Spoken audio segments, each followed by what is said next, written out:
আমরা তো ওয়েব ডেভেলপমেন্টের জার্নি শুরু করতে যাচ্ছি। তো ওয়েব ডেভেলপমেন্ট শেখার সবচাইতে মুখ্যম এবং সহজ উপায় হচ্ছে যে এই ভিডিওটি। এবং আমরা ওয়েব ডেভেলপমেন্ট শেখার পরে কি করতে পারি, আমরা যদি একটু google.com-এ যাই, গুগলে যাই, জাস্ট গুগলে গেলে google.com-এ যাচ্ছি। গুগলে যাওয়ার পরে এটা কিন্তু একটা ওয়েবসাইট, দেখতে পাচ্ছেন। আমাদের টার্গেট কি হচ্ছে? আমাদের টার্গেট হচ্ছে যে এই ভিডিওটি শেষ করে আমরা এক ওয়েব ডেভেলপমেন্ট শিখে আমরা ওয়েবসাইট তৈরি করব। সিমিলারলি এটাও একটা ওয়েবসাইট। তো এটার যদি আমরা ইন্সপেক্ট করি বা সোর্স কোডে যাই, ভিউ সোর্স কোডে গেলে আমরা কিন্তু অনেক এখানে কোড দেখতে পাচ্ছি,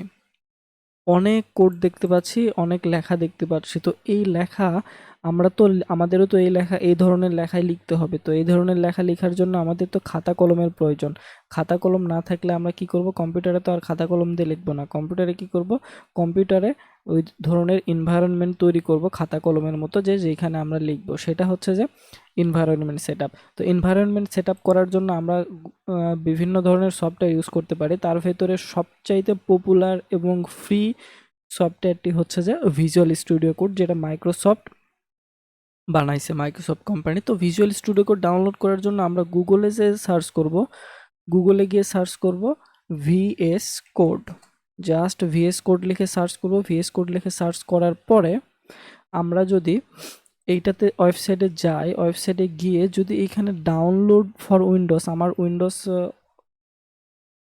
ডিভাইস, সেজন্য উইন্ডোজ আসতেছে। যার ম্যাক তার ম্যাক চলে আসবে, যার লিনাক্স চলে আসবে অটোমেটিক্যালি। যদি না আসে তাহলে এইখান থেকে গিয়ে যার যে ডিভাইস সে সেটাকে ডাউনলোড করে নিতে পারবে অপারেটিং সিস্টেম অনুযায়ী, সেটাকে আমরা ডাউনলোড করে নেব।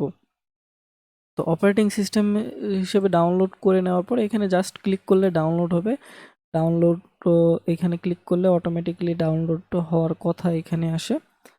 তো এখানে ডাউনলোড হওয়ার পরে আমরা কি করব? সেটাকে ইনস্টল করব আমাদের সার্ভারে। এখান থেকে ডাউনলোড হবে, ডাউনলোড হয়ে ইনস্টল হবে। আমি যদি ডাউনলোড দেই, ডাউনলোড হচ্ছে। আমি ডাউনলোড করতেছি না, কারণ আপনারা একটা সফটওয়্যার ইনস্টল করতে পারেন, এটা আমার ধারণা। আর যদি না পারেন তাহলে দেখে নেবেন ভিজুয়াল স্টুডিও কোড কীভাবে ইনস্টল করতে হয়। তো আমি আর ভিডিওটি লং করতেছি না এখানে। তো ভিজুয়াল স্টুডিও কোড ইনস্টল করার পরে আপনারা যদি আপনাদের কন্ট্রোল প্যানেলে যান বা সিএমডিতে যান, এখানে গিয়ে সার্চে গিয়ে সিএমডি লিখলাম। সিএমডি লেখার পরে আপনারা যদি এইখানে জাস্ট কোড দেন হচ্ছে ফুল স্টপ বা ডট দিয়ে ইন্টার দেন, তাহলে আপনার কিন্তু ভিজুয়াল স্টুডিও কোডটা ওপেন হবে। অথবা আপনি ম্যানুয়ালি কিন্তু ভিজুয়াল স্টুডিও কোডটা ওপেন করতে পারেন। যেমন আমি যদি এভাবে না যাই, এভাবে না গিয়ে আমি যদি সার্চ গিয়ে যদি কোড লিখি, কোড লিখলে কিন্তু ভিজুয়াল স্টুডিও কোড চলে আসতেছে। আমরা ক্লিক করে এটাকে ওপেন করতে পারতেছি। হ্যাঁ, আমি ভিজুয়াল স্টুডিও কোড ওপেন করলাম। তো ভিজুয়াল স্টুডিও কোড ওপেন করার পরে আমরা ওপেন হচ্ছে, লোড হচ্ছে, একটু লোড হয়ে নিক। বা এখানে ওপেন করা আছে। তো ট্রাস্টেড ডিভাইস, হ্যাঁ ট্রাস্ট। দেন আমরা কি করতে পারি? এখানে একটা যে কোনো একটা ফোল্ডারে যাইতে পারি বা একটা ফোল্ডার ওপেন করতে পারি এখান থেকে। এখানে গেলে ফাইল অপশন দেখতে পাচ্ছেন, ফাইলে গেলে ওপেন ফোল্ডার। আমরা কোন ফোল্ডারে আমাদের কোডগুলোকে লিখবো সেই ফোল্ডারটাকে আমরা বলে দিতে পারি। সেক্ষেত্রে আমি এখানে লিখতেছি ওয়েব ডেভেলপমেন্ট ফুল কোর্সের। এখানে একটা ফোল্ডার তৈরি করে নেই, ফোল্ডার তৈরি করে new folder web course 1 video. তো ফোল্ডার তৈরি করে নিলাম এবং ফোল্ডারটাকে কিন্তু এখানে ওপেন করলাম। ফোল্ডারটা ওপেন হওয়ার পরে ওই ফোল্ডারে বিভিন্ন ফাইল তৈরি করা যাবে, এখানে সিস্টেম আছে।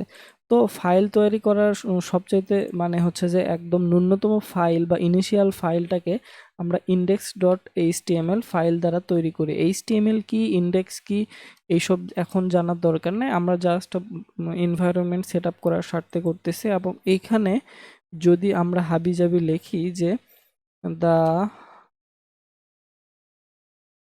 First website, okay, then enter দেই। এখন যদি আমরা এটাকে আমরা দেখতে চাই, তাহলে আমাদের যেহেতু এখানে একটা ওয়েবসাইট আছে, দেখেন আমাদের এইখানে কিন্তু ওয়েবসাইট আছে, একটা জায়গায় রান করতেছে। তো আমাদের এরকম একটা ইউআরএল তৈরি করতে হবে। সেই ইউআরএল তৈরি করব কিভাবে? সেখানে ইউআরএল তৈরি করার জন্য আমরা এখানে আসলাম এবং এইখানে দেখতে পাচ্ছেন এই যে এক্সটেনশন অপশন আছে, এক্সটেনশন অপশনে যাবেন। এক্সটেনশন অপশনে গিয়ে এখানে লিখবেন লাইভ সার্ভার। লাইভ সার্ভার লিখে সার্চ করলে এই যে লাইভ সার্ভারটা আসতেছে, এই লাইভ সার্ভারটা জাস্ট ইনস্টল করে নেবেন। এইখানে হচ্ছে যে এই যে এরকম ইনস্টল অপশন আসবে, ইনস্টল করে নেবেন। আমি ইনস্টল করে নিয়েছি, সেজন্য আনইনস্টল দেখাচ্ছে, ইনস্টল করা আছে। করার পরে আমরা এইখানে জাস্ট এইখানে মাউস নিয়ে রাইট বাটনে ক্লিক করব। রাইট বাটনে ক্লিক করার পরে নিচের দিকে আসলে দেখতে পারবেন যে ওপেন উইথ লাইভ সার্ভার। এটাতে যদি ক্লিক করি তাহলে আমাদের যে কোনো একটা ব্রাউজারে ওপেন হবে। এই যে আমরা দেখেন একটা সার্ভার তৈরি করেছি এবং একটা ইউআরএল তৈরি করেছি, ইউআরএল এর মাধ্যমে আমরা ওয়েবসাইটটাকে দেখতে পাচ্ছি। আমরা একটা নতুন ওয়েবসাইটও তৈরি করে ফেললাম কয়েক সেকেন্ডের মাধ্যমে।